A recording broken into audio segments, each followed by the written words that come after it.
1000 माएं आश्रम में पाली जाती हैं और कौन पालता है? जिनकी गंदगी उन माओं ने साफ नहीं की होती है, जिनके दर्द को, पैदा होने के दर्द को उन माओं ने सहा नहीं होता है, जिनका कोई भी ख्याल, जिनका बचपन, जिनको बोलना, जिनको चलना उन मायों ने सिखाया नहीं होता है, फिर भी वो हजारों मायों को पालते हैं जो उनकी औलाद भी नहीं होती। जब वो हजारों मायों को पाल सकते हैं तो एक मां को उसकी कई सारी औलाद मिलकर नहीं पाल सकती।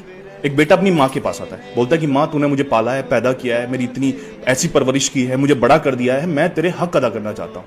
माँ ने उसको देखा कि बेटे कोई जरूरत नहीं है, दुनिया की हर माँ अपने बच्चों को पालती है, उनका करती है, उनको चलना सिखाती है, उनकी गंदगियां साफ करती है, सब कुछ करती है, मैंने कुछ नया नहीं किया है, कोई बात नहीं है, तू रहने दे।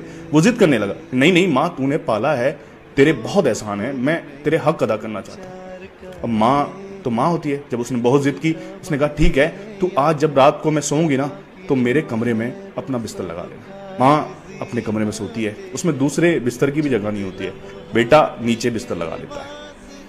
अब जब रात होती है, थोड़ी रात होती है, माँ कहती है कि बेटे मुझे प्यास लगी है। बेटा जाग रहा होता है, पानी लेकर आता है माँ के लिए, माँ को पानी देता है, माँ आधा गिलास पी लेती है पानी उसमें से, और बाकी कांपते हाथ बुढ़ापे के वो पानी उसके बिस्तर पे गिर जाता है, जो बचा हुआ पानी था। अब वो थोड़ा हिचकिचाता, लेकिन फिर कह देता अच्छा कोई बात नहीं है माँ, लाओ मुझे दे दो। वो दूसरी साइड बिस्तर के सो जाता है।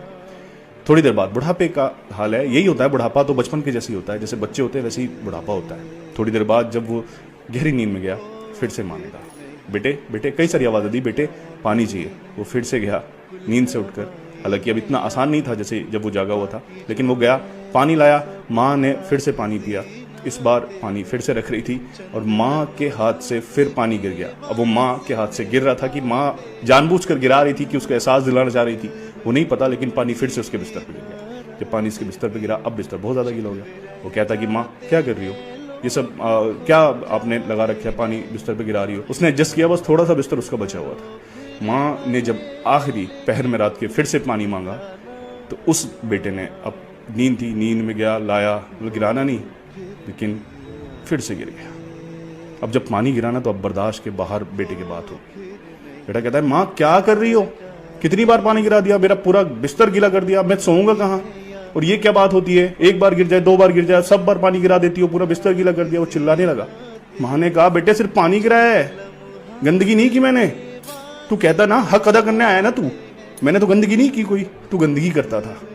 मेरे बिस्तर को कभी ये हिस्सा कभी वो हिस्सा, पूरा बिस्तर गीला कर देता था, तेरी गंदगी में सोती थी, तुझे सूखे में सुलाती थी मैं, और तू कहता है हक अदा करने की बात। माँ के हक अदा नहीं होंगे। माँ उस टाइम पे दुआएं देती थी, जब तुम गंदगी करते थे ना, माँ दुआएं देती थी तुम्हें लंबी उम्र की, और तुम जब माँ गंदगी करती है, बुढ़ापे को आती है ना, तुम दुआएं देते हो कि खुदा इसको उठा ले। कैसे हक अदा करोगे यार, माँ के हक अदा नहीं होंगे।